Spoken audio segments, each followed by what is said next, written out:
Do you know what really breaks my heart as a teacher is when a system that's supposed to support the most vulnerable children just actually ends up leaving them behind. So, this news article from Sky News reports that children with special educational needs and disabilities from poorer families are being failed, not just by circumstance, but the very system designed to help them. More than 1.7 million children have been identified with SEND, which is an increase of 5.6% in just the last year. Now, this research from the Sutton Trust shows that poorer pupils with SEND are less likely to get an EHCP plan, less likely to win appeals, and less likely to get a specialist school place compared to children from wealthier homes.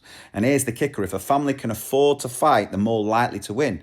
And parents from middle class backgrounds were twice as likely to pay for private assessments, legal advice, with some spending over £5,000 just to get the support that should already be their child's right. Now, it is clear that the system isn't benefiting anyone. However, when those parents do spend that money, their success rate for getting a plan jumped from 69% to 90%. So let that sink in. The current system is proving that the more money you spend, the more likely your child gets help. That's not equality. That's like a postcode and pay packet lottery. Meanwhile, for families who can't afford that fight, it's endless waiting lists, mountains of paperwork, and children quietly slipping even further behind.